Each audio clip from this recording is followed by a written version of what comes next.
যত দিন যাচ্ছে তত বেশি নার্ভাসনেস বাড়ছে, বুঝছেন?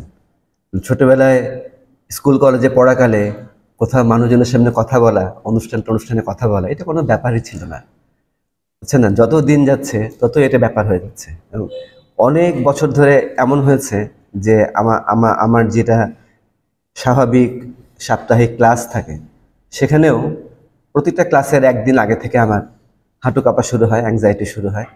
এটা আজব। যাই হোক, এরকম একটা পরিস্থিতিতে আছি। কৌশিককে ধন্যবাদ, আমাদের আয়োজকদেরকে ধন্যবাদ, আপনাদেরকে অনেক ধন্যবাদ যে আমরা সবাই একসাথে হতে পারলাম এই রোজার মধ্যেও, এই ভরা দুপুরে। এরকম একটা আহ, অত ইন্টারেস্টিং না এমন একটা প্রসঙ্গে একসাথে হওয়া, কথা বলা, শোনা, এগুলো ইন্টারেস্টিং।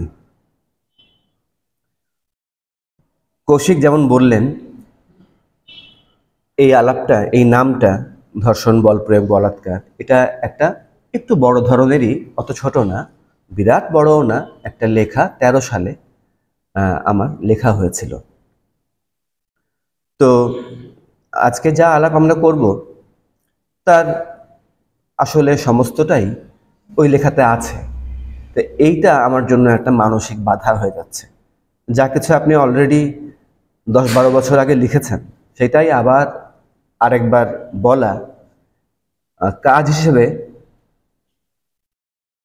আকর্ষণীয় কাজ না, একটু ডাল ধরনের কাজ, মানে এরকম হয়ে যায় নিজের জন্য। কেমন নতুন একটা কিছু হলে তখন একটা চ্যালেঞ্জ থাকে, একটা, কিন্তু যে জিনিস আপনি অলরেডি একটা ফয়সালা করেছেন ইন্টেলেকচুয়ালি, সেটা আবার বলা মুশকিল। মানে এখানে আমাদের একটা প্রচারক সত্তা কাজ করতে হয়, যে আপনি একই জিনিস বারবার করে বলবেন, বারবার করে বলবেন, এটা প্রচার করতে থাকবেন। এটা খুব জরুরি কাজ, কোনো সন্দেহ নাই, জরুরি কাজ। একটা জিনিস একবার বললে, একবার লিখলেই তো সবার হাতে পৌঁছে যায় না, ফলে বারবার করে বলার প্রয়োজন থাকে। কিন্তু প্রচারক সত্তাটা সবার একইভাবে থাকে না, যে কোনো কারণেই হোক। তা আমার মধ্যে ছিল না তা না, ছিল সম্ভবত, কিন্তু সেটা ওই যে যত দিন যাচ্ছে এটা বাদ যাচ্ছে। প্রথমেই আমি একটু নিজের জন্যই নিজে একটু খেয়াল করব যে এই যে যে ধরনের একটা সেটিংয়ের মধ্যে আমরা বসেছি, মানে সামনে একটা 8-9 ইঞ্চি উঁচু একটা মঞ্চ, সামনে একজন দাঁড়িয়ে কথা বলবেন, অন্যদিকে এরকম একটা লিনিয়ার সরল রৈখিক একটা সেটআপে একজন হচ্ছেন বক্তা, অন্যরা শ্রোতা। এগুলো আমাদের অজান্তেই আমাদের মাথার মধ্যে কতগুলো ছাপ আগেই তৈরি করে ফেলে, কাঠামোগত ছাপ। কিন্তু আমাকে এটা নিজের জন্যই বলতে হবে যে আমাদেরকে খেয়াল রাখতেই হবে যে এখানে একেবারেই এমন না যে কোনো একজন মানুষ একটু বেশি বোঝেন, একটু ভালো বুঝেন, উনি বুদ্ধিজীবী, বা উনি সব কোটেশনের মধ্যে জ্ঞানী বা হ্যান ত্যান, উনি মানে একটা কিছু নাজিল করবেন এবং অন্যরা খুব উপকৃত হয়ে যাবে, এটা এরকম না। এই যে একটা সুপিরিয়রিটির ধারণা আমাদের মধ্যে জেনারেলি কাজ করে, এই সুপিরিয়রিটির ধারণাটাই ধর্ষণের পেছনের একদম প্রাথমিকতম যুক্তি। যে কোনো একজন সুপিরিয়র বা কোনো একটা গোষ্ঠী সুপিরিয়র এবং অন্যেরা ইনফেরিয়ার, হীন, আর কেউ হচ্ছেন উচ্চমন্য, উঁচুতে থাকেন, এই একটা ধারণাই কিন্তু আমাদের নারী পুরুষদের মধ্যে, আমাদের যে পিতৃতান্ত্রিক সমাজ, সেখানে কাজ করে যে পুরুষরা, ছেলেরা একটু সুপিরিয়র এবং নারীরা হচ্ছেন ইনফেরিয়ার। এটাই হচ্ছে আমাদের যাবতীয় অন্যের উপরে বল প্রয়োগ করার একদম গোড়ার জায়গা, বল প্রয়োগের বৈধতার ক্ষেত্রে একটা গোড়ার জায়গা। তা আমাদের এখানে তা না। আমরা যা আলাপ করছি এগুলো একেবারে কমন সেন্স আলাপ, এগুলো ফিজিক্স, কেমিস্ট্রি, কম্পিউটার সায়েন্স না, যে আমাদেরকে সত্যি সত্যি কোনো টেকনিক্যাল জিনিস শিখে আসতে হয়, তা না। এগুলো আমাদের নিজেদের জীবনের ঘটনা, এগুলো আমাদের প্রত্যেক দিনের ঘটনা। এবং এই মুহূর্তে যেহেতু এটাই প্রসঙ্গ, ধর্ষণ, বাংলাদেশে অজস্র মানুষ এগুলো নিয়ে কথা বলছেন। যাই বলছেন, যেদিক থেকেই বলছেন না কেন, সমস্ত কথাই কোনো না কোনোভাবে আমাদের নিজেদের জীবন থেকে উঠে আসা। এগুলো এমন কোনো সায়েন্স না, এগুলো কমন সেন্স, একদম কমন সেন্স। এমনিতে আমাদের সোশ্যাল সায়েন্স বলে এই বিশ্ববিদ্যালয় পরিমণ্ডলে যে একটা ধারণা আছে, অনেক কাল আগে, আমি অন্যের দোহাই দিয়ে বলছি, যেহেতু আমরা উঁচু উঁচু বড় বড় বেশি খ্যাতনামা বলে যাদেরকে মনে করি, এরকম লোকের কথা আলাদা গুরুত্ব দিই, সে কারণে বলছি। নোম চমস্কি, যিনি নিজে একজন বড় সায়েন্টিস্ট, বলছিলেন যে সোশ্যাল সায়েন্স আসলে কমন সেন্স, এর বেশি আর কিছু না। আমরা সায়েন্স হওয়ার একটা ভং ধরি সোশ্যাল সায়েন্সে, এছাড়া আমাদের সুপিরিয়রিটিটা প্রতিষ্ঠিত হয় না। কেমন? তাই আসলে ব্যাপারটা ওরকম না। ফলে এটা জাস্ট আমরা নিজেরা কথা বলাবলি করব। আমি, আমার মন বলে, যদি আমার ইতিহাস এরকম বলে না, আমার মন বলে যে আমি খুবই অল্প কথার মধ্যে আজকের আলাপ সারতে পারবো। আমি এরকম বলি, কিন্তু ইতিহাস বলে যে এরকম হয় না। কিন্তু মনে মনে প্রার্থনা করছি অনেকক্ষণ থেকে যে সেরকম আজকে যেন সেটা না হয়। তাহলে যেটা হবে, তাহলে আমরা সবাই মিলে কথা বলার একটা সময় পাবো। আমাদেরকে যেহেতু ইফতারের দিন, রোজা রমজানের দিন, সে কারণে আমাদেরকে, আমার ধারণা 5:30টাতেই আমাদের শেষ করে ফেলা উচিত হবে। মানে চারিদিকে ধরাধরি শুরু হয়ে গেছে, তো কে আগে কোন দিক থেকে যে বেকায়দায় ফেলার জন্য কোন প্রসঙ্গ তুলবে তার কোনো শেষ নেই, ঠিক নাই, কোনোই ঠিক নাই। তা সেই সুযোগটা আমরা নিতে চাই না, কাউকে দিতে চাই না।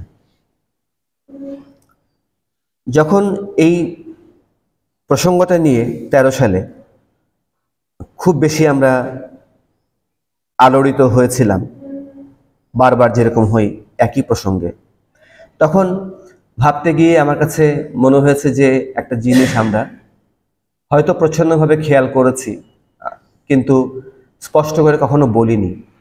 সেটা হলো যে জিনিসটা একদম গোড়ায় বল প্রয়োগ। তখন আমি খোঁজ খবর করতে শুরু করলাম, একটু এটা ওটা দেখতে শুরু করলাম যে আসলেই কি তাই।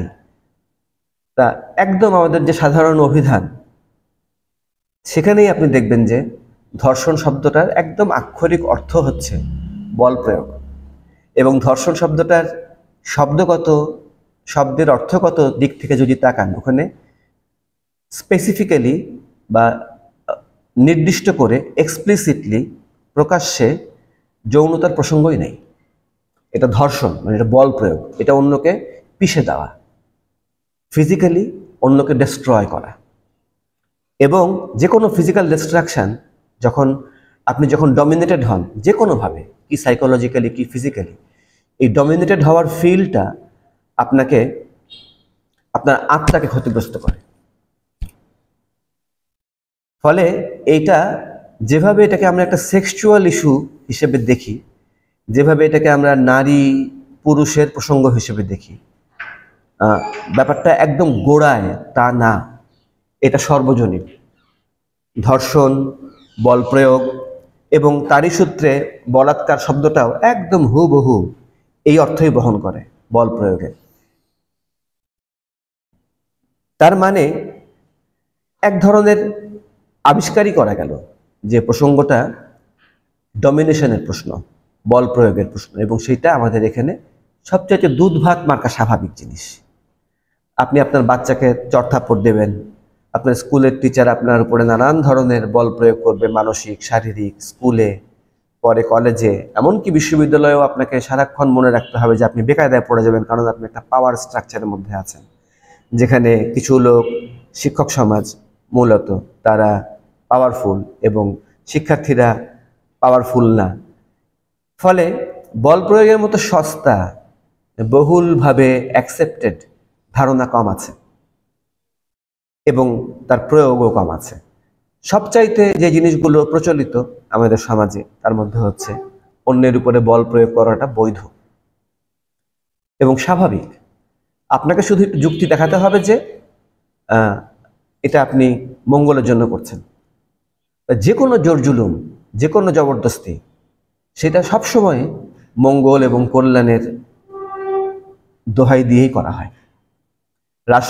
রাষ্ট্রের বল প্রয়োগকারী সমস্ত শাখা, জেলখানা, পুলিশ, এই সমস্ত কিছু আমার মনে হয় চলবে। সাউন্ড শোনা যাচ্ছে না? চলো। তো এই সমস্ত কিছুই কিন্তু জনসাধারণের মঙ্গলের জন্য, জনসাধারণের কল্যাণের জন্য করা হয়। যাকে মারা হয় তার কল্যাণের জন্যই তাকে মারা হয়। যার উপরে বল প্রয়োগ করা হয় তারই কল্যাণের জন্য তার উপরে বল প্রয়োগ করা হয়। এই হচ্ছে আমাদের গোটা সমাজের যত রকমের একদম গোড়ার বিশ্বাস।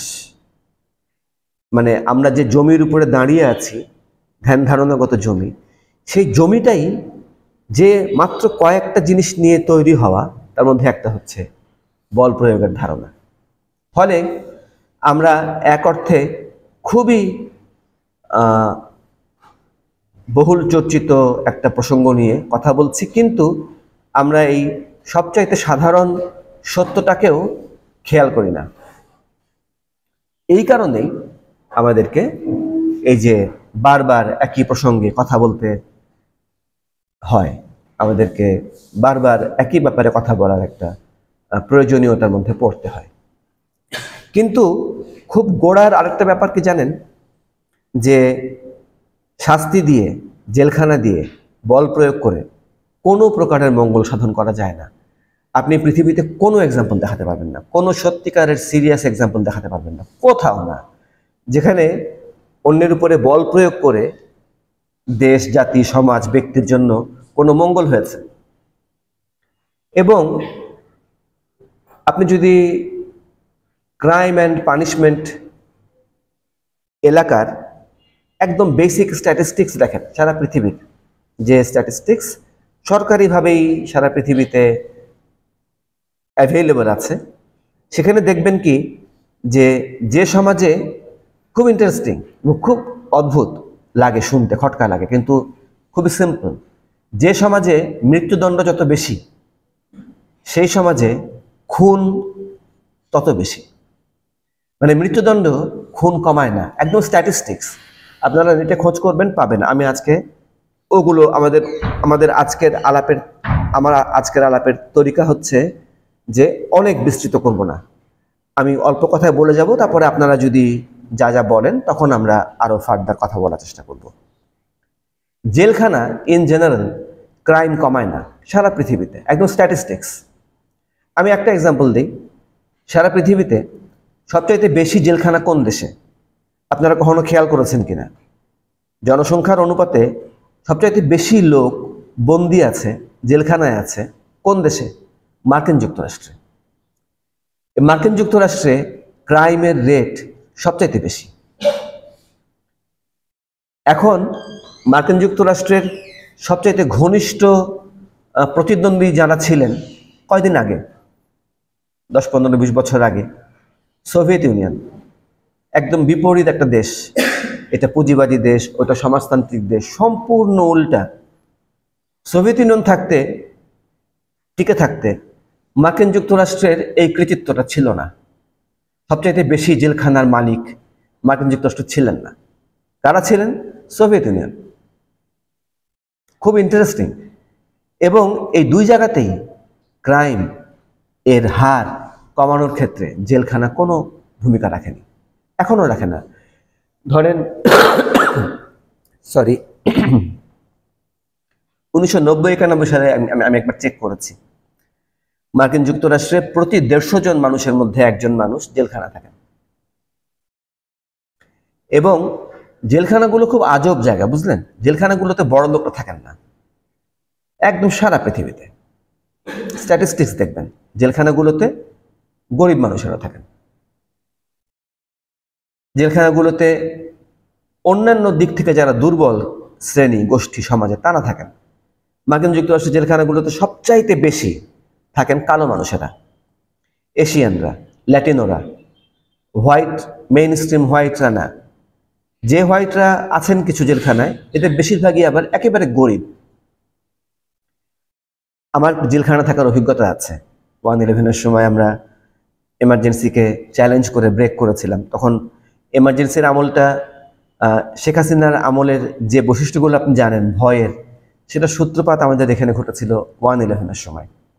মানে আক্ষরিক অর্থে অজগর, সাপ এবং কুমির রাস্তায় একসাথে গড়াগড়ি যেত, আক্ষরিক অর্থে, আক্ষরিক অর্থে একদম প্রাণীগতভাবে, মানে ইত্যাদি। তো সেখানে চ্যালেঞ্জ করার কারণে আমাদেরকে জেলখানা উপহার দেওয়া হয়। সেখানে দেখলাম কি, বেশিরভাগ কয়েদি, যত জনের সাথে 2টা ঈদ গেছে ওখানে, আমার সুযোগ হয়েছিল, ঈদের দিন জেলখানাটা রিল্যাক্স থাকে। আর আমরা যেহেতু রাষ্ট্রের জামাই হিসেবে গেছি, শ্রেণী হিসেবে তো আমরা রাষ্ট্রের জামাই, বুঝছেন না, শ্রেণীগতভাবে রাষ্ট্র আপার ক্লাসকে জেলখানাতেও আপার ক্লাস হিসেবে ট্রিট করে। তো ফলে জেলখানার যারা কমান্ডার্স তারা আমাদের প্রতি একটু ছিলেন। আর আমরা যেহেতু সত্যিই কোনো ক্রাইম করে যাইনি, ফৌজদারি কোনো ক্রাইম করিনি, আমাদের প্রতি একটু সদয় মনোভাব তাদের ছিল। এই সুযোগে দুই ঈদের সময় গোটা জেলখানায় আপনার ঘোরার সুযোগ হয়েছিল। জেলখানা কিন্তু আসলে অনেকগুলো জেলখানা, এখানে আলাদা আলাদা খুপড়ি আছে, আলাদা আলাদা কম্পার্টমেন্ট আছে, আলাদা আলাদা দৃশ্যমান এবং অদৃশ্য রেখা দিয়ে জেলখানাটা ভাগ করা থাকে।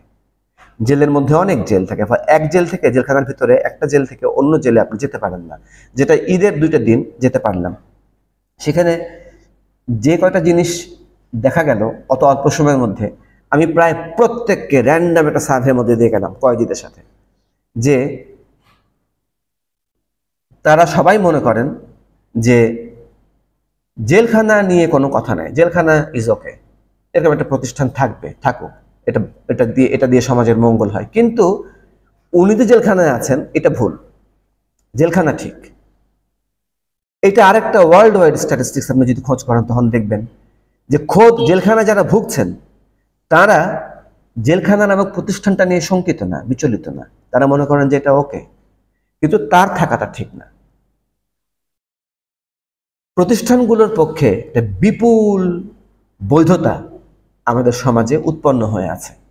তখনই আমরা আমি খেয়াল করেছি, করতে হয়েছে যে দেয়ালের পাথরের লোহার যে জেলখানা, তার চাইতে কাগজের জেলখানা অনেক বেশি পাওয়ারফুল।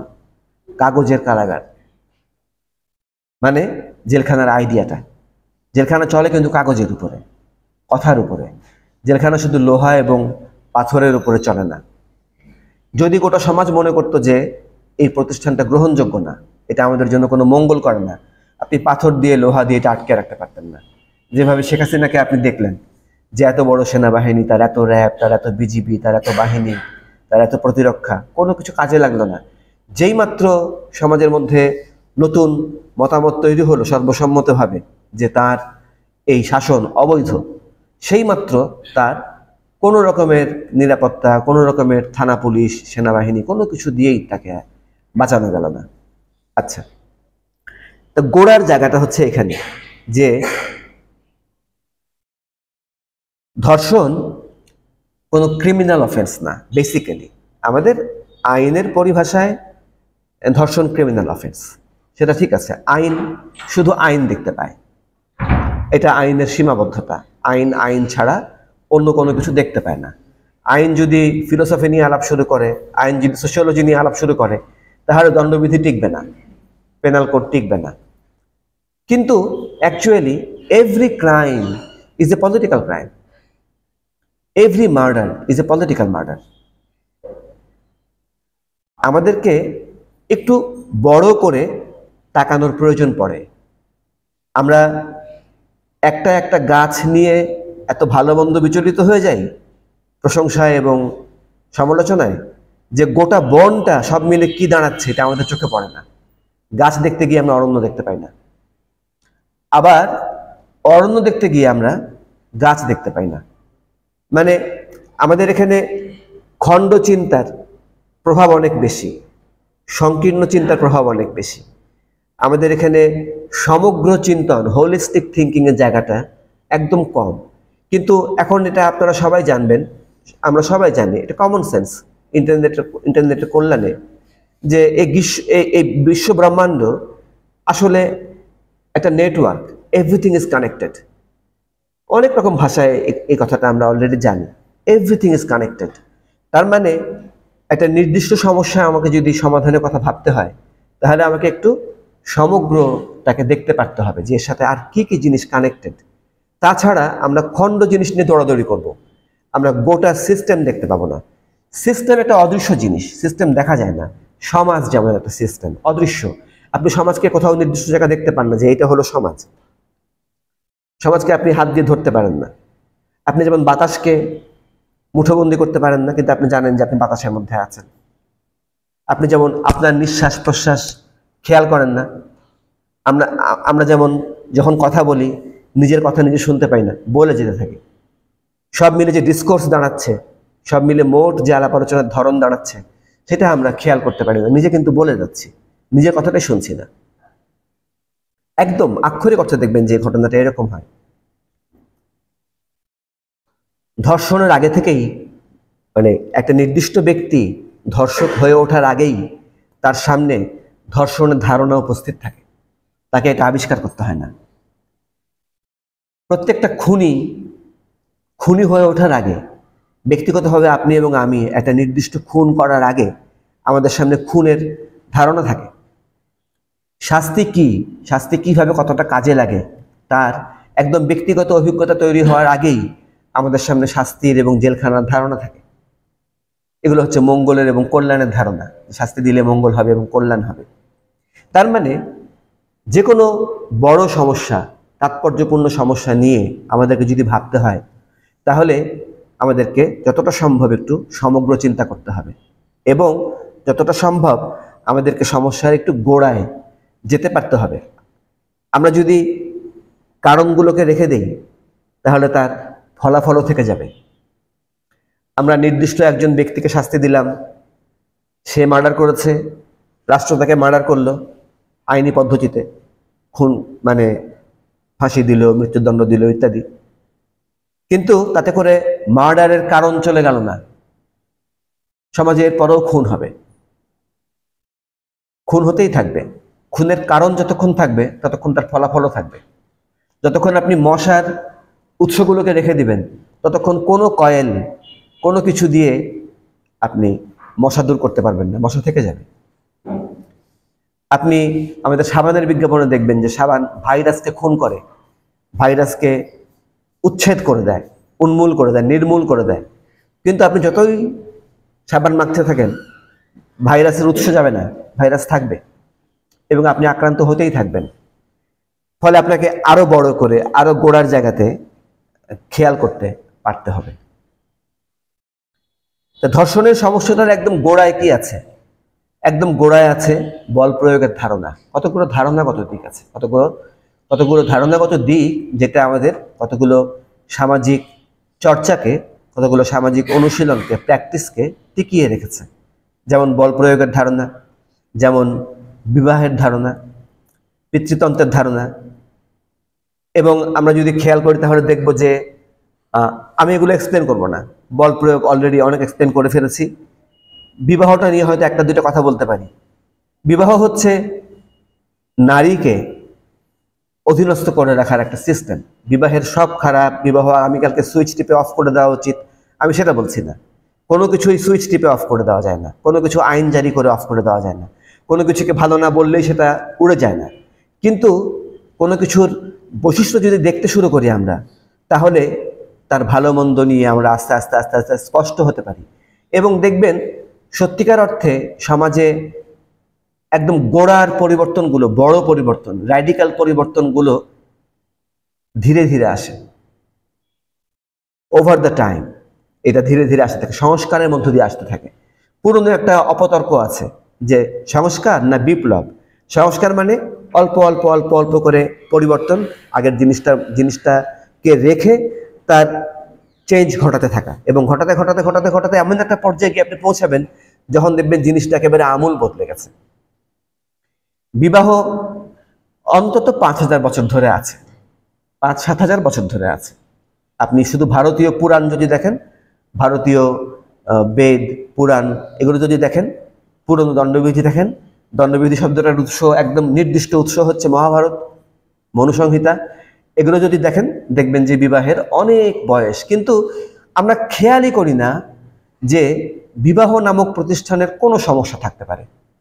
গিভেন, মানে আমি জেলখানায় ঢোকার আগ পর্যন্ত রাজশাহী শহরে পদ্মা নদীর ধারে কতবার গেছি নদী দেখতে, জেলখানাটা পার হয়ে গেছি, জীবনে কোনোদিন মনে হয় নাই যে এটা কি, এত উঁচু উঁচু দেওয়াল দিয়ে এত বড় একটা জায়গা ঘিরে রাখা, এটা কি, এটা কি কাজে লাগে, এই প্রশ্নটাই মনে আসেনি। মানে আমজাম লিচু কাঁঠালের গাছের মতো, পদ্মা নদীর মতো জেলখানাও যেন একটা প্রাকৃতিক প্রতিষ্ঠান, স্বাভাবিক প্রতিষ্ঠান। আসলে তো তা না, এটা আমরা বানিয়েছি, এটা স্বাভাবিক না, এটা প্রাকৃতিক না। আমাদেরকে যুক্তি দেখাতে হবে যে কেন এটা ভালো। একইভাবে বিবাহকেও আমরা একেবারে একটা প্রাকৃতিক গিভেন, এটা এটা এটা তো এরকমই। হ্যাঁ, আমি তো এমনি এমনি খাই, হরলিক্সের বিজ্ঞাপনের মতো, হ্যাঁ, যেন এটা এমনি এমনি, এটা এরকমই আছে, এরকমই থাকবে, তা কিন্তু নাই। 5000 বছর আগের যে বিবাহ এবং আজকের যে বিবাহ, এটা অজস্র পরিবর্তনের মধ্যে দিয়ে গেছে, সিগনিফিক্যান্ট সমস্ত পরিবর্তনের মধ্যে দিয়ে গেছে। সেই আলাপ আমরা এখন তুলব না। আমরা কখনো খেয়াল করি না যে এই প্রতিষ্ঠানটাও অলরেডি অনেক সংস্কারের মধ্য দিয়ে আজকের জায়গাতে এসেছে, এবং সেখান থেকেই বুঝতে পারি আমরা যে এই প্রতিষ্ঠানটার আরো অনেক সংস্কার লাগবে। বিবাহের একদম গোড়ায় কি আছে? একদম গোড়ায় আছে নারীকে আপনার চোখে চোখে রাখতে হবে। এখন চোখে চোখে রাখাটা যতটা পারেন, আপনার সমাজ, আপনার কমিউনিটি যতখানি অ্যালাউ করে, আপনার সমাজের মূল্যবোধ যতখানি অ্যালাউ করে, আপনি যতখানি পারেন। মানে কেন কেন চোখে চোখে রাখতে হবে? পারলে বন্দি করে রাখতে হবে, পারলে এমন ভাবে রাখতে হবে যে সে সূর্যের আলো দেখবে না, একদম, তাকে যেন জানলা দিয়েও দেখা না যায়, ইত্যাদি। মানে এটা এন্ডলেস, একেবারে এন্ডলেস এই বন্দিত্বের ধারণাটা। যে কোনো বন্দিত্বের ধারণাই তাই। যারা বন্দি করতে চায় তারা চায় আরো বন্দি, আরো বন্দি, আরো কতটা পারা যায়।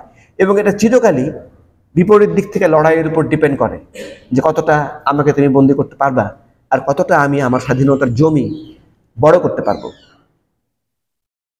আচ্ছা, তা কেন নারীকে বন্দি করে রাখতে হয়? তার কারণ, একেবারে গোড়ার কারণ আমার ধারণা যে আপনাকে আপনার প্রাইভেট প্রপার্টি টিকিয়ে রাখতে হবে। আপনি তো বাঁচবেন না, আপনি তো মারা যাবেন। 100 বছর পরে হোক, 200 বছর পরে হোক, আপনার জীবন তো থাকবে না, আপনি তো মারা যাবেন, তাই না?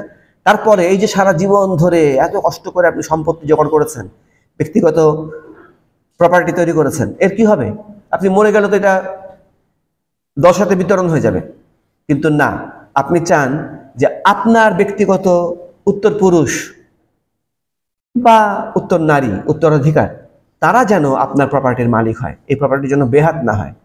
এখন আপনাকে তো তাহলে নিশ্চিত হতে হবে যে আপনার প্রপার্টির মালিক, যে উত্তরাধিকারী, সে আসলেই RNA DNA biologically, RNA DNA দিয়ে বায়োলজিক্যালি আপনারই শারীরিক উত্তরাধিকার যেন হয়, বাচ্চাটা যে আপনারই বাচ্চা, এটা আপনাকে এনশিওর করতে হবে। কিভাবে করবেন?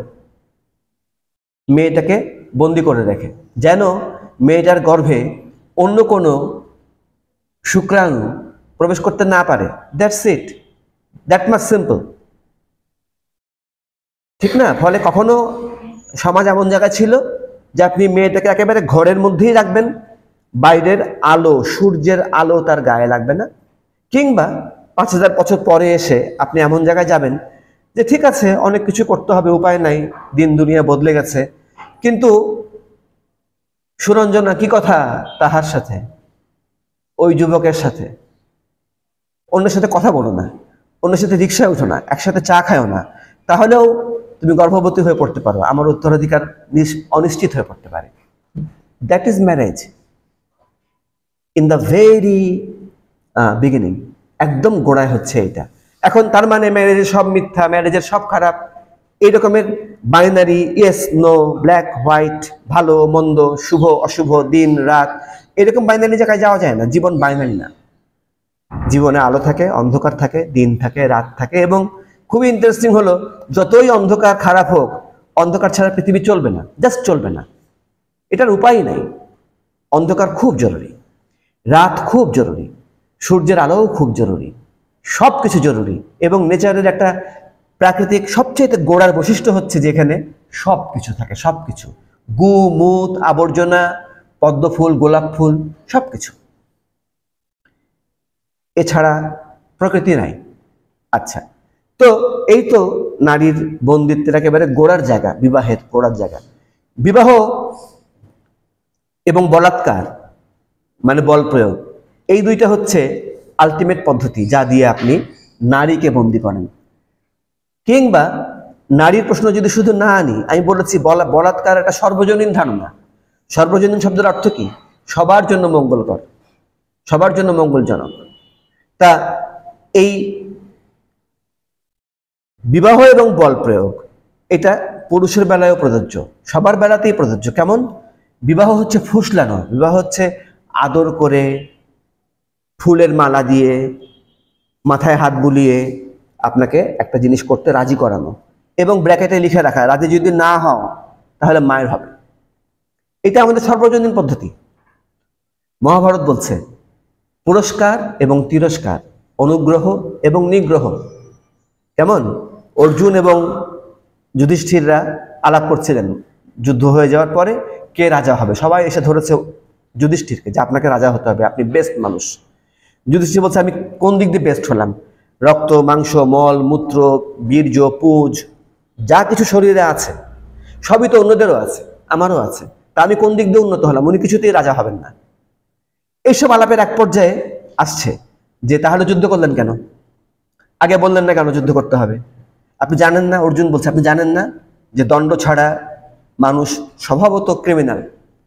সবাই যখন ঘুমিয়ে যায় পৃথিবীতে তখনও দণ্ড জেগে থাকে, এই হলো দণ্ডবিধি। তাই এর গোড়ায় আছে অনুগ্রহ এবং নিগ্রহ। ওনারাই বলছেন নানান জনে মিলে, শুধু অর্জুন আর যুধিষ্ঠির না। পাতার পর পাতা ধরে আলোচনা চলছে রাজতন্ত্রের ভালো এবং খারাপ, শাসনের ভালো এবং খারাপ ইত্যাদি। সেখানে এসে আমরা দেখছি এই অনুগ্রহ এবং নিগ্রহ। এই সেদিন নোম চমস্কি নতুন করে ওনার ফোর্স অ্যান্ড ওপিনিয়ন নামে একটা খুব ইম্পর্টেন্ট ক্রুশিয়াল একটা প্রবন্ধে দেখাচ্ছেন যে সোশ্যাল কন্ট্রোল হয় দুইটা উপায়ে, ওপিনিয়ন এবং ফোর্স। আপনাকে কনসেন্ট ম্যানুফ্যাকচার করতে হয়, সম্মতি উৎপাদন করতে হয়। কিভাবে? ভুলায় ভালায়, ফুসলায় ফাসলায়, গলায় মালা দিয়ে, পুরস্কারের লোভ দেখায়, এটা করলে বিস্কুট পাবা, এটা করলে প্রমোশন পাবা। কিন্তু যদি না করো তাহলে ফোর্স কাজ করবে, নানান মাত্রার ফোর্স। তাই এটা একদম সর্বজনীন সবচেয়ে পুরনো পদ্ধতি, বিবাহ এবং বলাৎকার, অনুগ্রহ এবং নিগ্রহ, ফুসলানো এবং শারীরিক বল প্রয়োগ। এবং এর আপনি যদি বর্ণালী ধরেন তাহলে এর অনেক রং, 360 ডিগ্রি বর্ণালী যদি আপনি দেখেন, এই ফোর্সের অনেক রং। চোখ রাঙানো ফোর্স, যেমন একটু মুচকি হাসি মারাত্মক বিদ্রোহ হয়ে যেতে পারে। রাজার দিকে চোখে চোখ রেখে কেউ কথা বলে না, শুধু বিড়াল ছাড়া। পুরনো প্রবাদ আছে, বুঝলেন না? শুধু রাজার দিকে তাকিয়ে কথা বললেই বিদ্রোহ হয়ে যেতে পারে, একটু মুচকি হাসি হেসে ফেললেই বিদ্রোহ হয়ে যেতে পারে। ফলে রেঞ্জটা অনেক বড় বল প্রয়োগেরও, এবং পুরস্কার, ফুসলানো, বিবাহ। আমাদের কলিম খান ভাষাতাত্ত্বিক পশ্চিমবাংলার, উনি দেখিয়েছেন অনেক আগে, বিবাহ নিয়ে ওনার প্রবন্ধ আছে। বিবাহ আর কিছু না, সোশ্যাল কন্ট্রাক্ট। এটা শুধু নারী পুরুষের না, এটা মালিক কর্মচারীর চুক্তিও বিবাহ। বিবাহ হলো সেইটা যা বিশেষভাবে বহন করতে হয়, এমন চুক্তির নাম বিবাহ। ওকে, এর মধ্যে কি হয়েছে? ঐতিহাসিকভাবে নারী এবং পুরুষ পরস্পরের অপরিচিত থেকে গেছে। আমরা পরিবারের ভেতরে, ভাই বোনদের ভেতরে, আমাদের মা খালা আর চাচা পিসিদের মধ্যে আমরা একটা কৃত্রিম দূরত্ব বজায় রেখেছি। আমাদের একটা ঐতিহাসিক ভাবে চলে আসা অপরিচয় জারি আছে। নারী এবং পুরুষ পরস্পরের বিপরীত, পরস্পরের প্রতিপক্ষ। তার সবচেয়ে বড় এক্সাম্পল দেখবেন বিয়ের সময়। সবচেয়ে বড় উৎসব যেটা আমাদের সমাজে, সবচেয়ে সুন্দর ঘটনা বলে যেটা, সবচেয়ে মহিমান্বিত ঘটনা যেটা আমাদের সমাজে, সেখানে কি হয়? সেখানে দুইটা পক্ষ কাজ করে, একদম ভাষার মধ্যে আছে, বরপক্ষ, কনে পক্ষ, এবং এরা প্রতিপক্ষ। আমাকে প্রমাণ করতে হবে না, তাকালে দেখতে পাবেন। বিয়ের আগে থেকে আরম্ভ করে ডিভোর্স পর্যন্ত কিংবা মৃত্যু পর্যন্ত এটা প্রতিপক্ষ, প্রেমময় প্রতিপক্ষ। পরস্পর চুক্তি করে একসঙ্গে একমত হয়েছে যে আমরা সুন্দর করে পরস্পরের প্রতিপক্ষ থাকব, কোনো দিন পরস্পরকে ট্রাস্ট করব না। এবং আপনি দেখবেন যে এটা প্রেম করব, ভালোবাসবো, পরস্পরের প্রতি নির্ভরশীল হয়ে পড়বো, আরেকজনকে ছাড়া বাঁচবো না। কিন্তু আরেকজনকে গালি না দিলে, আরেকজনের জন্যই যে আমার জীবনটা ব্যর্থ হয়ে গেছে, এইটা মনে মনে হলেও না বলা পর্যন্ত আমার শান্তি হবে না, বলতেই থাকবো। সারা পৃথিবীর প্রেমের গান হচ্ছে প্রেম নাই, সবচেয়ে বেশি পরিমাণে প্রেমের গান হচ্ছে, তার উপজীব্য হচ্ছে প্রেম নাই। আর একটা নেক্সট সবচেয়ে বেশি উপজীব্য কি? যে তোমার জন্য আজকে আমার এই অবস্থা হইলো, পৃথিবীতে প্রেম করতে গিয়ে আজকে আমার এই অবস্থা, সেটা তোমার জন্য হয়েছে, সব দোষ তোমার। আমরা এই হচ্ছে প্রেম এবং বিয়ের আমরা দুই পক্ষ। আমরা ঐতিহাসিকভাবে পরস্পরের সাথে অপরিচিত দুই পক্ষ। অপরিচয় হচ্ছে আতঙ্ক নিয়ে আসে। আপনি প্রাচীন আমলের, আদিম আমলের ট্রাইবগুলো ভাবেন, গোত্রগুলো ভাবেন, কমিউনিটিগুলো ভাবেন, 150 জন, 100 জন, বড় জোর 1500-200 জনের এক একটা গোত্র মানব জাতির। এটাই মানব জাতি তাদের কাছে। এই মানব জাতির বাইরে অন্য যে কোনো গোত্রের একটা মানুষকে হঠাৎ যদি আপনি বনের কিনারা দেখে ফেলেন, সঙ্গে সঙ্গে আপনার হাত চলে যাবে আপনার তীর ধনুকে, আপনি ফাইটিং মোডে চলে যাবেন, প্যানিক মোডে। এটা ব্রিটিশদের আবিষ্কার না, ডিভাইড অ্যান্ড রুল। এটা হচ্ছে অপরিচয়। শুধু নারী পুরুষের অপরিচয় না, মানব জাতি দেখবেন কত অনেক হাজার বছর ধরে ধীরে ধীরে ধীরে ধীরে আমরা কেবল পরিচিত হচ্ছি একটু একটু করে। দেখবেন যে আমরা এখন হুট করে ব্রিটেনে চলে যেতে পারি, সাইবেরিয়ায় চলে যেতে পারি, আমাদের অপরিচয় কমেছে। এগুলো অকল্পনীয় ছিল 150-200 বছর আগে। মানুষ গোটা জীবন পার করে যেত 3 গ্রামের মধ্যে, সারা জীবনে সে ওই 3 গ্রাম 5 গ্রাম পার হয়ে আর কোনো পৃথিবী দেখেনি। অপরিচয় এত দূর ছিল। তাই এটা তো একটা প্রক্রিয়া। আমরা দেখতে পাচ্ছি যে পরিচয় বাড়ছে। পরিচয় যত বেশি বাড়বে, ভায়োলেন্স করা কঠিন হয়ে যাবে। একটা অপরিচিত লোককে দেখার সঙ্গে সঙ্গে আপনি রিভলভার ড্র করার জন্য কোমরে হাত দিবেন না। আমরা এখন দেই না, অনেক পরে বাধ্য হলে দেই, তাই না? আমাদের অপরিচয় কমছে, আরো কমতে হবে। বিবাহের সংস্কার লাগবে। এই ঐতিহাসিক অপরিচয় বা যে কোনো অপরিচয় যখন মোডাস অপারেন্ডি হয়ে যায়, জীবন বিধান হয়ে যায়, পদ্ধতি হয়ে যায় জীবনযাপনের, তখন আমরা প্যানিক মোডে থাকি। জুলাইয়ের পরে বাংলাদেশ নতুন করে প্যানিক মোডে ঢুকেছে। হাসিনাকে তাড়ানোর জন্য আমরা ডাইনে বায়ে কোনো দিকে তাকাইনি, কারণ আমরা 16 বছর ধরে জেনে ফেলেছিলাম যে একে তাড়াতে গেলে কে বাম, কে ডান, কে গোলাপ ফুল, কে মাধবীলতা, এগুলো দেখার টাইম নেই। আমাদের সবাই মিলেই নামতে হবে। কে মুক্তিযোদ্ধা, কে রাজাকার, এই সমস্ত কথা বলার টাইম নেই। এগুলো অর্থহীন। এগুলোই হাসিনাকে টিকিয়ে রেখেছে।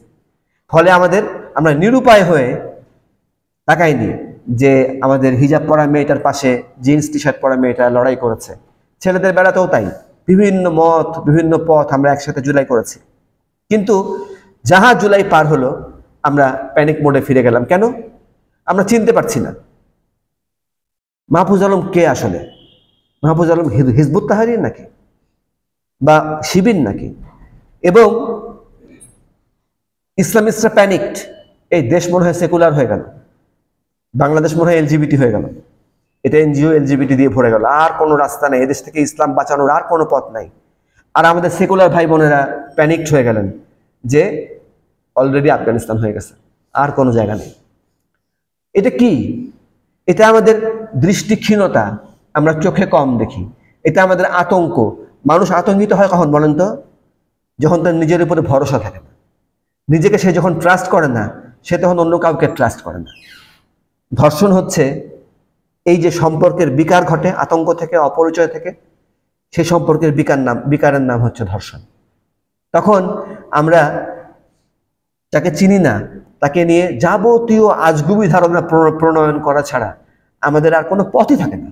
যাকে আপনি চেনেন না এবং চেনার কোনো যত্নশীল আগ্রহ নাই, প্রশ্ন আসে না, সে তো এনিমি। সে থাকলেই তো বাংলাদেশ আফগানিস্তান হয়ে যাচ্ছে, সে থাকলেই তো বাংলাদেশ এলজিবিটি হয়ে যাচ্ছে। সুতরাং চেনাচুনির তো প্রয়োজনই নাই। একসাথে বসে চা খাওয়া মানে কি?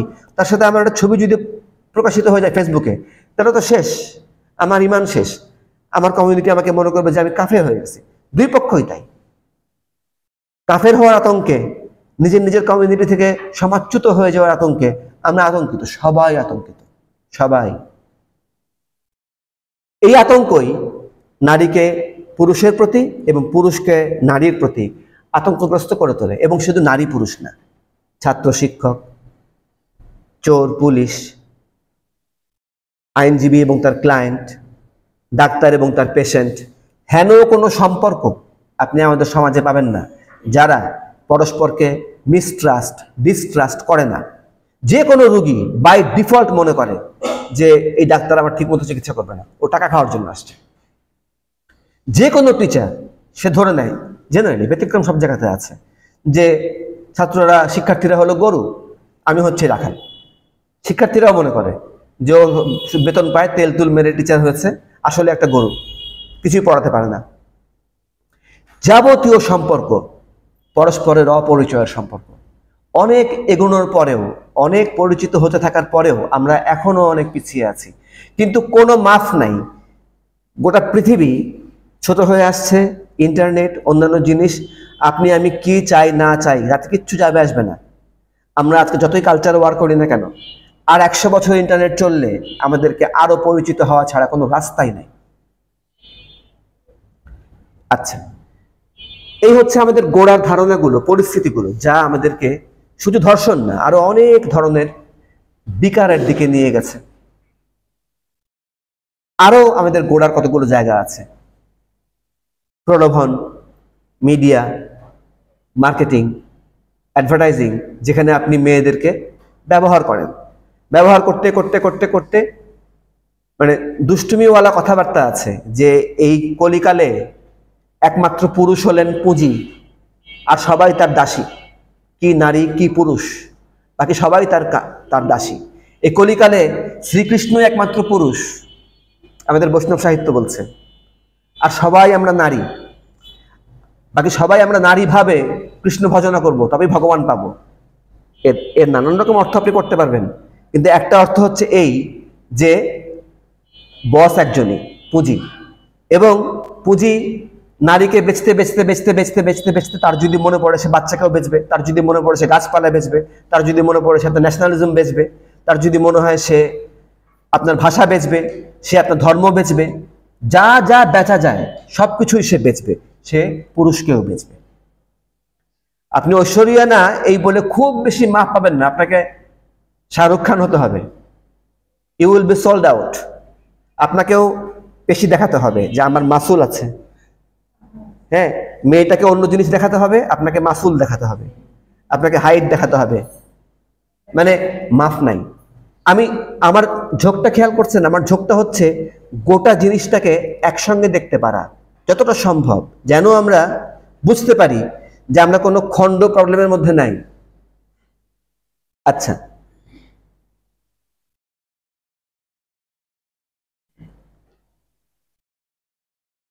আরো আছে আমাদের কাম সম্পর্কে, প্রেম সম্পর্কে আমাদের ধ্যান ধারণাগুলো।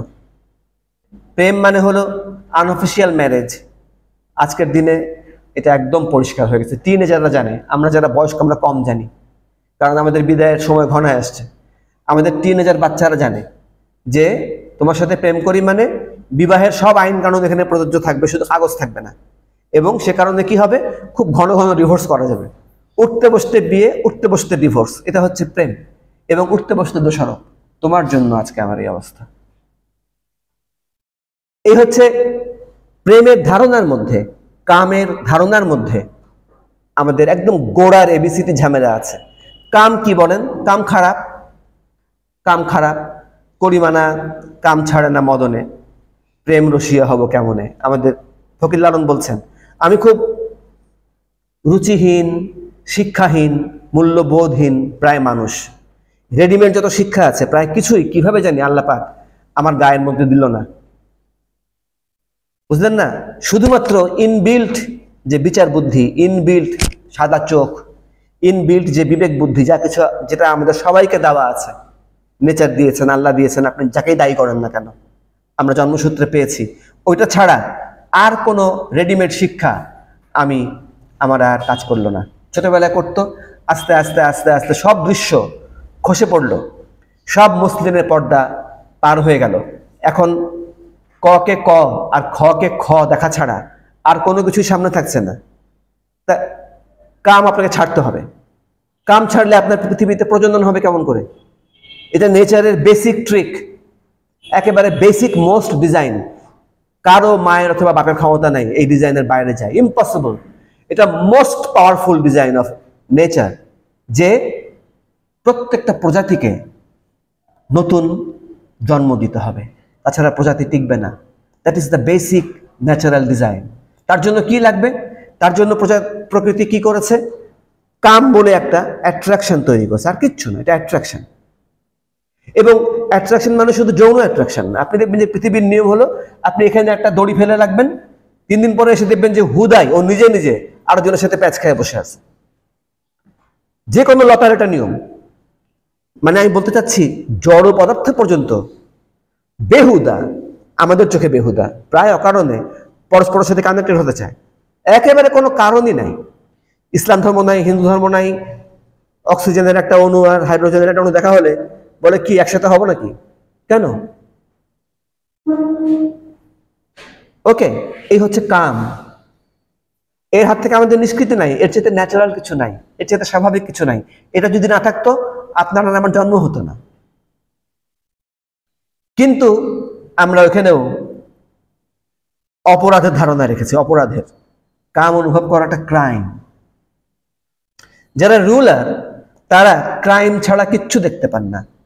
পুলিশ যারা, তারা চোর ছাড়া কিচ্ছু দেখেন না, পরস্পরকেও চোর মনে করেন। ওই যে ভোরবেলা নদীতে স্নান করতে গেছে দুজন, একজন মনে করছে ও মনে হয় চোর আমার মতো, সারা রাত চুরি টুরি করে স্নান করতে আসছে। আরেকজন পুরুষ ঠাকুর, সে মনে করছে এও মনে হয় কোন মহাপুরুষ, সারা রাত আরাধনা করে এসে এখন স্নানে এসছে। Common sense. হ্যাঁ, আমরা আমরা যে যা, আমরা অন্যকে সেটাই মনে করি, যে কারণে আমরা খেয়াল করি না যে কন্ট্রোল করতে গেলে আপনাকে বদনাম দিতে হবে।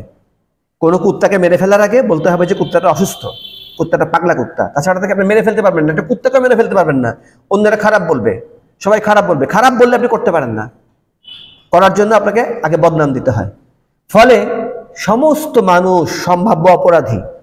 তাছাড়া গুগল আপনার প্রত্যেকটা ক্লিক চিরকালের জন্য রেকর্ড করছে। কেন? কেননা আপনি সম্ভাব্য অপরাধী। যদি লাগে পড়ে তাহলে আপনার ক্লিক, আপনার হাতের আঙুলের ছাপ, আপনার প্রত্যেকটা ফোন কল মিলিয়ে এনএসএ এবং সিআইএ দেখতে পারবে। সারা পৃথিবীর সর্বপ্রকার এনএসএ এবং সিআইএ দেখতে পারবে যে আপনি ক্রাইমটা করেছিলেন কিনা। সুতরাং এই চোর পুলিশের পৃথিবীতে সকলেই চোর অথবা সকলেই পুলিশ, আর কোনো রাস্তা নেই। এবং সবকিছুই ক্রাইম। কৌতূহল ক্রাইম, ভালোবাসা ক্রাইম, কাম ক্রাইম, প্রজনন ক্রাইম, বিবাহ ক্রাইম। হেন কিছু নাই যেটা দণ্ডবিধির আওতামুক্ত। এই হলো আমাদের কামের ধারণা নিয়েই ঝামেলা আছে।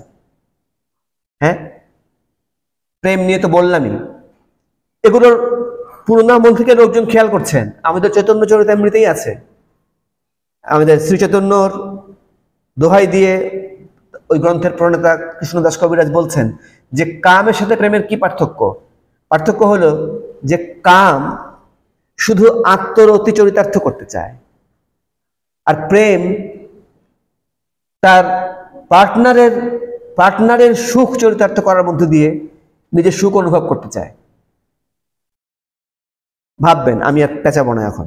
আচ্ছা, আমাদের গোড়ায় আরো অনেক কিছু আছে। আমাদের যৌনতাকে আমরা খাদ্য এবং ক্ষুধার সঙ্গে তুলনা করি উঠতে বসতে। আপনি যেমন ভাত খান, আপনি যেমন গোলাপ ফুল এর ঘ্রাণ শোকেন, আপনি যেমন আপেল ফল খান, সেরকম আপনি একটা পুরুষ খান বা আপনি একজন নারীকে খান। এটা একটা ক্ষুধা। গোড়ার আইডিয়াগুলো খেয়াল করেন। আর এই ক্ষুধার সাথে কি আছে? অবদমন, খাওয়া নিষিদ্ধ, খাওয়া পাপ, খাওয়া ক্রাইম। নেচার তার সর্বোচ্চ ক্ষমতা, সর্বোচ্চ ম্যাজিকটা যেখানে প্রয়োগ করেছে প্রজননের জন্য, নতুন জন্মের জন্য, নতুন সন্তানের জন্য, কুকুরের সন্তান, শুয়োরের সন্তান এবং মানুষের সন্তান, সেখানে আপনি খোদার উপরে খোদদারি করছেন যে না, এটা হতে দিব না। কাগজ আছে, কাগজ না থাকলে পারে বাচ্চা হতে দিব না, দেখা হতে দিব না, একসাথে চা খেতে দিব না, কাগজ দেখাতে হবে। কাগজের বয়স কয়দিন? প্যাপিরাস কয়দিন বলেন? আমাদের বয়স 20 লক্ষ বছর। আচ্ছা, যৌন অবদমন আপনাকে মনে মনে ভালো করে ভাবতেও দিবে না যে আপনার খারাপ লাগছে কেন। অথচ আপনাকে বিজ্ঞাপন, সিনেমা, গান, টেলিভিশন, বিপণন আপনাকে সারাক্ষণ সেক্সুয়াল বম্বিং করতে থাকবে। সেক্স বম্বস আপনার উপরে নিক্ষেপ করতে থাকবে সারা দিন, সারা রাত, 24 ঘন্টা কোনো না কোনো ফর্মে। আপনি এমন কোনো জায়গায় যেতে পারবেন না যেখানে আপনি এই ধরনের একটা বম্বার্ডমেন্টের হাত থেকে নিজেকে বাঁচাতে পারেন। আপনি মাতৃগর্ভে থাকা অবস্থাতেই টাকা পয়সা খরচ করে মাথা খাটিয়ে তৈরি করা বিজ্ঞাপন, যেখানকার ভয়েস, যেখানকার টিউন, সব আপনার মধ্যে কাম জাগিয়ে তুলবে, বিকৃত কাম। মানে আপনি আত্মরতি শুধু চরিতার্থ করবেন।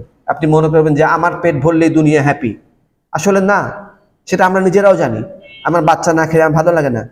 আমার বাড়ির কাজের লোকটা যখন না খেয়ে থাকে আমাকে কিছুক্ষণের জন্য আমার বিবেক অফ করে রাখতে হয়, যে না বাবা আমি এগুলো দেখবো না, আমার উপায় নেই, কে খাইলো কে না খাইলে পারবো না, আমার বাচ্চা খাইলে আমি খাইলেই বাপের নাম। আর একটা কোর জায়গা যে কারণে আজকে আমাদের এই যাবতীয় বৈষম্য এবং বল প্রয়োগ সম্ভব হয়। আচ্ছা,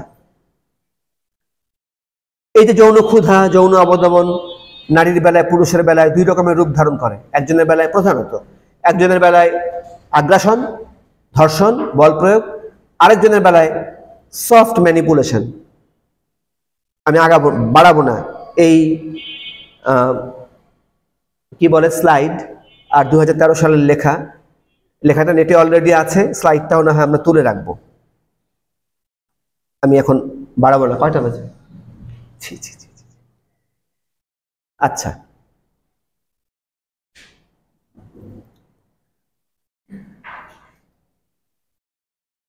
এই কাম এবং প্রেমের আইডিয়ার মধ্যে আপনি দেখবেন ওই যে কাম মানে আত্মরত করা, এটা হচ্ছে একটা অথরিটারিয়ান ডিজায়ার। বল প্রয়োগের মধ্যে সুখ আছে, অন্যকে থাপ্পড় মেরে সুখ পাওয়া যায়, বিকৃত সুখ, অথরিটারিয়ান সুখ। এই ধারণা আমরা তৈরি করেছি, আমাদের মধ্যে আছে। অন্যান্য প্রাণী আত্মরক্ষার জন্য বল প্রয়োগ করে, বাঘ, ভাল্লুক, সাপ, সবচেয়ে খারাপ প্রাণীরাও। আমরা আনন্দের জন্য বল প্রয়োগ করি, শুধু আত্মরক্ষার জন্য না, ওই বিকৃত সুখটা পাওয়ার জন্য। এই সমস্ত মধ্য দিয়ে কি হয়েছে বলেন তো? এই সমস্ত মধ্য দিয়ে এই যে কামের মতো, প্রেমের মতো, পরস্পরের প্রতি আগ্রহী হওয়ার মতো, পরস্পরের প্রতি কৌতূহলী হওয়ার মতো, পরস্পরের সঙ্গে পরিচিত হওয়ার মতো স্বাভাবিকতম প্রাকৃতিকতম ব্যাপারগুলো আমাদের এখানে অস্বাভাবিক হয়ে পড়েছে। ফলে ওই যে প্রেমবিহীন একটা সমাজের মধ্যে আমরা গেছি, একটা প্রেমহীন একটা সমাজ, যেখানে কোনো প্রকারের প্রেম মানে শুধু নারী পুরুষ সেক্সুয়াল প্রেম ভাববেন না, যে কোনো আকর্ষণ, যে কোনো আগ্রহ, যে কোনো কৌতূহল। একটা বিড়াল যে পরিমাণে কৌতূহলী হয় কেন বলেন তো? তীব্র আগ্রহ থেকে। আমরা এমন জমানা আসছে, একটা ছেলেও আর একটা ছেলের প্রতি আগ্রহী হলে ঘন ঘন চা খেতে দেখা গেলে এখন লোকজন বলবে যে এটা এলজিবিটি, হ্যাঁ এটা গে। মানে কদিন পরে আপনি কিও করতে পারবেন না, মানে কিছুই করতে পারবেন, কিও করতে পারবেন না। হ্যাঁ, মানে আপনাকে শুধু সোজা হয়ে দাঁড়ায় থাকতে হবে, খাইতে হবে আর ঘুমাইতে হবে আর চাকরি করতে হবে। আমরা একটা প্রেমহীন সমাজ প্রতিষ্ঠা করে ফেলতে পেরেছি। ধর্ম আমাদেরকে কি বলেছে? যাবতীয় মতাদর্শ আমাদেরকে কি বলেছে? বলেছে আমরা মঙ্গল করব, বলেছে আমরা পরস্পরের সাথে পরিচিত হব, 10 মিলে, যেখানে 10 আছে সেখানে ভগবান আছে। আমাদেরকে বলেছে যে মেলাবে মিলিবে সমস্ত মানুষ, তবেই মানুষ সুন্দর থাকবে, ভালো থাকবে, অপরিচয় ঘুঁচবে, শত্রুতা ঘুঁচবে। কিন্তু আমরা সাকসেসফুলি একটা প্রেমহীন সমাজ প্রতিষ্ঠা করে ফেলেছি। কেননা আপনি প্রেমময় সমাজের দিকে যদি যান, স্বাভাবিক সমাজের দিকে আপনি যদি যান, তাহলে কি হবে? প্রেম বাই ডিফল্ট ন্যাচারালি জোরাজুরি অ্যালাউ করে না। কোনো প্রকারের জোরাজুরি প্রেমে বেআইনি, এটা দণ্ডবিধিতে লেখা নাই, অদৃশ্যভাবে আপনার ডিএনএর মধ্যে লেখা আছে। আপনি সুখ পাবেন না। সামান্যতম বল প্রয়োগ, সামান্যতম জোরাজুরি, সামান্যতম পাল্টাপাল্টি করলে চোখের পলকে প্রেম হাওয়া হয়ে যাবে। আপনার 13 বছরের প্রেম 3 মিনিটে হাওয়া হয়ে যাবে, জোরাজুরির জন্য, পরস্পরকে দোষারোপ করার জন্য। এটার জন্য কিচ্ছু লাগবে না, এর মতো নাজুক জিনিস নাই। এত পলকা, এতটুকু টোকা লাগলে প্রেম হাওয়া হয়ে যায়। এটা এটা যত্ন চায়, 16 আনা যত্ন চায়, এটা ভালোবাসা চায়, সারাক্ষণের স্নেহ চায়, কেয়ার চায়, আদর চায়। অন্য কোনো নিয়ম নাই প্রেমের। এবং ভালো পরিচয়ের, ভালো সম্পর্কের অন্য কোনো নিয়ম নাই। আপনি যে কোনো সম্পর্কে এক্স যদি ওয়াইকে দোষারোপ করে, ফ্রেন্ডশিপ থাকবে না। হয়তো অভিনয়ের জন্য অনেক কিছু থাকবে, বাধ্য হয়ে ফ্রেন্ডশিপ থাকবে না। ফ্রেন্ডশিপ ও প্রেম, যে কোনো সম্পর্কে প্রেম, কানেকশন, কমিউনিকেশন, যে কোনো কানেকশন, যে কোনো কমিউনিকেশন, নেটওয়ার্ক, এটা হচ্ছে একটা নেটওয়ার্ক। যে কোনো কানেকশন, যে কোনো কানেকশনই হচ্ছে প্রেম। এমনকি সিলেক্টিভলি আপনি যে অনেককে কানেক্ট হতে চান না অনেকের সাথে, এটাও কানেকশনেরই আর একটা রূপ। যে আপনার কানেকশনটা আপনি আপনার ইম্পালস অনুসারে করবেন, আপনার মন যা চায়। আপনাকে লিখতে বললে ঠিক আছে তুমি লেখো, কি কি জিনিস মিললে তুমি কানেক্টেড হতে চাও, না হলে হতে চাও না। আমরা লিখতেও পারবো না, আমরা সব জানিও না, আমরা শুধু আমাদের ইম্পালস জানি। তাই এই যে একটা প্রেমহীন সমাজ আমরা তৈরি করেছি, এই প্রেমহীন সমাজের বৈশিষ্ট্য কি? আজকের যুগে এটা হচ্ছে বাজার, কর্পোরেট বাজার, যে বাজার বন্দুক দিয়ে চলে। এটা প্রাচীন সাধুর বাজার না, আনন্দ বাজার না, এটা 20,000 বছর আগের ন্যাচারাল মেলামেশার, ন্যাচারাল বিনিময়ের বাজার না, ন্যাচারাল মার্কেট না। এটা হচ্ছে কর্পোরেট মার্কেট, যেখানে বল প্রয়োগ, আইন, পুলিশ, ট্যাক্স, গভর্নমেন্ট বাজারকে ঘিরে রাখে। বাজার মানে কি? বিনিময়, সমস্ত বিনিময় ঘেরা। এই যে কর্পোরেট বাজার এবং বল প্রয়োগ, এইটা শুধু আমাদের নারী পুরুষদের ধ্বংস করছে না, এটা সমস্ত অন্য প্রজাতিকে, পুকুর, গাছপালা, আস্তে আস্তে বন হাওয়া হয়ে যাচ্ছে, আস্ত নদী হাওয়া হয়ে যাচ্ছে, আকাশের মধ্যে ফুটা হয়ে যাচ্ছে, ওজোন স্তর নাই হয়ে যাচ্ছে। হ্যাঁ, জাস্ট এই কারণে। কেমন? ফলে এই গোড়ার জায়গাগুলো যদি আমরা ধরে টান না দিই, সমস্ত জায়গা মিলিয়ে যদি না দেখি, তাহলে বাকি থাকবে শুধু পুলিশ। কোন পুলিশ অত উচ্চ মোরালিটির অধিকারী যাকে আপনি ধর্ষণের বিচার করতে দেবেন? পুলিশগিরির সিস্টেমই হচ্ছে ম্যানিপুলেশন, 2 আনা 4 আনা লেনদেন, এবং চান্স পাইলে ওখানেও আরেকজনের ক্ষতি করা, এবং চান্স পেলে আসামিকে ছেড়ে দেওয়া, আসামিকে সুবিধা দেওয়া। সারা পৃথিবীর পুলিশ মানে তাই, সারা পৃথিবীর আদালত মানে তাই। ওর ভিতরে দুনিয়ার 9-6 হতে থাকবে। শুধু আদালত এবং পুলিশে তো না, যাবতীয় আমলাতন্ত্রই তাই। আমাদের পড়াশোনার আমলাতন্ত্র তো তাই, বিদ্যা ব্যুরোক্রেসি যেটাকে বলি আমি, এটাও তো একই জিনিস। যাবতীয় 9-6 হতে থাকবে। এদের উপরে আপনি মোরালিটি এবং বিচারের দায়িত্ব দিবেন? যে মানুষের আত্মা জখম হয়েছে, যে মানুষ ট্রমাটাইজড হয়ে গেছে, যে মানুষের পক্ষে সুস্থভাবে বেঁচে থাকাই কঠিন, যদি জানে বেঁচেও থাকে সে, ধর্ষণের কারণেই হোক, খুনের কারণেই হোক, অন্য কোনো পদ্ধতিতেই হোক, সেই মানুষের আত্মার মেরামতির দায়িত্ব আপনি পুলিশকে দিবেন? ওকে, দিতে হবে। না দিয়ে আমাদের এখন উপায় নাই, কারণ আপাতত আমাদেরকে শর্ট টার্ম সলিউশন খুঁজতে হবে। আমাদেরকে লং টার্মে এতক্ষণ যা বলেছি সেগুলো ভাবতে হবে। ঠিক আছে, আমি কোনো অবাস্তব, এগেইন গায়েবী, আমি সুইচ অফ করে দেব আর সমাজ প্রেমময় হয়ে যাবে, সুতরাং পুলিশ ছাড়া আমি চলতে পারবো, সেটা এক্ষুনি সম্ভব না। কিন্তু সেই দিকে যদি আমরা আজকেও না তাকাই, তাহলে আমরা আরো পিছিয়ে যাব, আরো অনেক পিছিয়ে যাব। আলটিমেটলি থানা পুলিশ ইত্যাদি আমাদেরকে, আমি কথা বাড়াবো না, শুধু মানে শেষই করে ফেলেছি, এটা আমার লাস্ট স্লাইড মনে হয়। আমরা ব্যুরোক্রেসি যে নামে তৈরি হয় সেই কাজ ব্যুরোক্রেসি করে না। আমরা বিশ্ববিদ্যালয় বানিয়েছি কেন? লেখাপড়া করার জন্য, জ্ঞান তৈরি করব, তার জন্য একটা ব্যুরোক্রেটিক অ্যারেঞ্জমেন্ট করেছি। এই ব্যুরোক্রেটিক অ্যারেঞ্জমেন্টের কাজই হচ্ছে লেখাপড়া ছাড়া, জ্ঞান অর্জন ছাড়া এবং জ্ঞান উৎপাদন ছাড়া বাকি সব কাজ করা। এটা আপনারা জানেন, আপনাদের চাইতে বেশি কেউ জানে না। আমি আমার ছাত্র জীবন থেকে জানি, পরে মাস্টারের জীবন থেকেও দেখেছি, সত্যিকারের যেটা বিশ্ববিদ্যালয় সেটা ক্লাসরুমের বাইরে থাকে। সেটা এই যে খোলা বড় প্যারিস রোডের উঁচু উঁচু গাছ, এত বড় একটা রাস্তা, এত বড় পরিসর, হাজার হাজার ছেলে মেয়ের পরস্পরের সাথে মেলামেশা, অজস্র এক্সট্রা কারিকুলার কাজ, এটাই আমাদের সারা জীবন বিশ্ববিদ্যালয়ের স্মৃতি হিসেবে থাকে। বিশ্ববিদ্যালয়ের সুখস্মৃতি হিসেবে ক্লাসরুম থাকে না। বিশ্ববিদ্যালয়ের ক্লাসরুমের বাইরে কেন হয়েছে বলেন তো? এই ব্যুরোক্রেসির জন্য, বিদ্যা ব্যুরোক্রেসি। ব্যুরোক্রেসির কাজই হচ্ছে যে কাজের নাম যেটা তৈরি করা হয়েছে ওই কাজটা সে করতে পারে না। বিদ্যার নামে ব্যুরোক্রেসি বিদ্যা চর্চা করতে পারে না। আইন আদালতের নামে যে ব্যুরোক্রেসি, সেই ব্যুরোক্রেসি বিচার করতে পারে না। আমাদের পেনাল কোডে, আমাদের দণ্ডবিধিতে এবং সমস্ত নিয়ম কানুনের, আইনি নিয়ম কানুনের মধ্যে একদম মূল জায়গাটা কি বলেন তো? আপনি বিচার করবেন, আপনাকে চাকরি দেওয়া হয়েছে, আপনি বিচারক, আপনি বিচার করবেন, কিন্তু আপনি আসলে বিচার ছাড়া আর সবই করবেন। আপনি বলবেন যে আমার হাত পা বাঁধা, আমি টের পাচ্ছি অন্তর থেকে, আমার বিচার বুদ্ধি আমাকে বলছে যে এই লোকটা ক্রিমিনাল না, আমি টের পাচ্ছি মানুষ হিসেবে, কিন্তু আমি বিচারক, সাক্ষী প্রমাণ আইন যা বলছে এর বাইরে আমি যেতে পারবো না। আমি আমার ইচ্ছার বিরুদ্ধে, মনের ইম্পালসের বিরুদ্ধে, গাট ফিলিং এর বিরুদ্ধে আমি একটা লোককে মৃত্যুদণ্ডের আদেশ জারি করব, আইন আমাকে বাধ্য করবে। এই হচ্ছে আইনের ব্যুরোক্রেসি। ওকে, ফলে শর্ট টার্মে আমরা এদিকে গেলেও আমরা শান্তি পাবো না। এবং পৃথিবীতে যেখানে যেখানে যেমন খুনের, যেমন বাকি আমি যেখান থেকে শুরু করেছিলাম, জেলখানা ক্রাইম কমায় না, মৃত্যুদণ্ড খুন কমায় না, একই জিনিস আমাদের এই ক্ষেত্রেও প্রযোজ্য।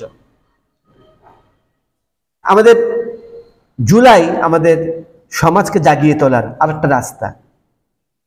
জুলাই যেই পার হয়েছে, আমি বলেছি আমরা প্যানিক মোডে ফিরে গেছি, অবিশ্বাস অপরিচয়ের মোডে ফিরে গেছি। সুতরাং ওইখানে আমাদেরকে একটা মিডল গ্রাউন্ড খুঁজে বের করতে হবে। আছে, নেচারের নিয়মই তাই, মিডল গ্রাউন্ড ছাড়া কিছু নাই। সাদা এবং কালোর মিশ্রিত ধূসর এলাকা দিয়ে পৃথিবী ভরা। এই এলাকাটা আমাদেরকে খুঁজে লোকেট করতে পারতে হবে। আচ্ছা, আমি বাম, আমি ডান ইত্যাদি। আমি যদি বাম থেকে যাই, আমি অনেক কিছু দেখতে পাবো না, আল্লাহর কসম দেখতে পাবো না। আমি আমার 30 বছরের অভিজ্ঞতা থেকে বলি, আমার 30 বছর বয়সে আমি বামপন্থা ছেড়ে এসেছি, আর প্রায় নাবালক বয়সে বামপন্থায় দীক্ষিত হয়েছিলাম। ওকে, 1998 সালে আমি ফাইনালি আমার লেফট পার্টি থেকে রিজাইন করে বের হয়ে আসি। কিন্তু যে মানুষ একবার লেফট ও আজীবনই লেফট, যে মানুষ একবার রাইট সে আজীবনই রাইট। আমার মতো দুর্ভাগা কিছু থাকে যারা হলো যে আলটিমেটলি আর লেফট রাইট করতে পারে না। আমরা যতক্ষণ লেফট থাকবো আমরা অনেক কিছু দেখতে পাবো না, আমরা যতক্ষণ রাইট থাকবো আমরা অনেক কিছু দেখতে পাবো না। আমাদের বিশ্বাস থাকবে, এটা স্বাভাবিক, আমরা না চাইলেও আমাদের মধ্যে নানান ধরনের বিশ্বাস বোধ কাজ করবে, থাক। কিন্তু আরেকটু বড় করে দেখতে না পারলে যে আমি আমার ভাইকে চিনব না, ভাই ভাইয়ে যে খুনাখুনি হচ্ছে সত্যি সত্যি, আমাদের দণ্ডবিধির ইতিহাস, জেলখানার ইতিহাসে খুঁজে গিয়ে দেখেন কত ছেলে যে তার আপন ভাইকে মার্ডার করে জেলে এসছে। কেন? বামডানের জন্য। ফলে আমি যদি মতাদর্শের ওই ঘোড়ার ঠুলি, ওই খুপড়ি দিয়ে আমার চোখগুলো যে বেঁধে দেওয়া আছে সেটা যদি না সরাতে পারি, বাম খুপড়ি ডান খুপড়ি, বাম দিকের ঠুলি ডান দিকের ঠুলি যদি সরাতে না পারি, আমি দেখতে পাবো না। দেখতে না পেলে কি হবে এটা নিয়ে বক্তৃতা করার কিছু নাই। জুলাইয়ের দিন, জুলাই অভ্যুত্থান নিজে আমাদের সমাজের ইতিহাসের অনেক কিছুর মীমাংসা হয়ে এসেছিল। তার মধ্যে একটা মীমাংসা হচ্ছে বাম ডানের বাইনারি, মুক্তিযুদ্ধ রাজাকারের বাইনারি স্বৈরতন্ত্র জন্ম দেয়, শাপলা শাহবাগের বাইনারি। আমাদেরকে সাহস করে বলতে পারতে হবে যে এই বাইনারি মঙ্গলজনক না, কিছুতেই না। সবচাইতে ইমানদার ডান এবং সবচাইতে ইমানদার বাম এর তথাকথিত ইমান আমাদের সমাজের অগ্রগতির পথে বাধা। আসল ইমান হচ্ছে আপনার মনুষ্যত্বের উপর ইমান, যেখানে আপনি আরেকজনকে মানুষ দেখতে পান। সে বাম না ডাল, না লাল না নীল, সাদা না কালো, আফ্রিকান না এশিয়ান, সেটা আপনার জন্য প্রথম প্রশ্ন হয় না। ফলে এই জুলাইয়ের স্পিরিট আমাদের রাখতে হবে, ওটাই আমাদেরকে পরীক্ষিত পথ আমাদের জন্য, রক্ত দিয়ে পরীক্ষা করা পথ। কেমন? ফলে সেই পথে আমরা যদি আমাদের ঐক্য একটা মিডল গ্রাউন্ডে দাঁড়িয়ে ডাক দিতে থাকি, গীতার মতো আমরা যদি আমাদের কর্ম যোগ করে যাই, ফলাফল কি হবে না হবে ভবিষ্যৎ দেখবে, জানি না। কর্ম ফল মাপতে যাব না, আমি আমার কর্ম করে যাব। কর্ম ঘটলে তার ফল ঘটবেই।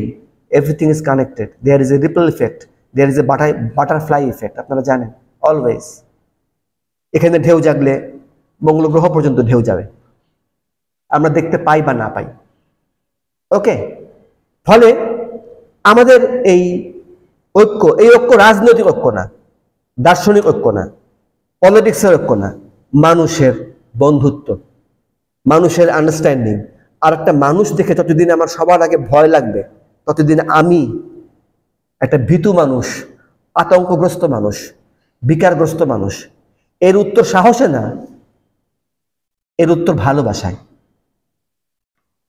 আমি নিজে জানি আমার সারা জীবনে প্রচুর দোষ, জানি না, অনেক দোষ, দোষহীন কে আছি আমরা।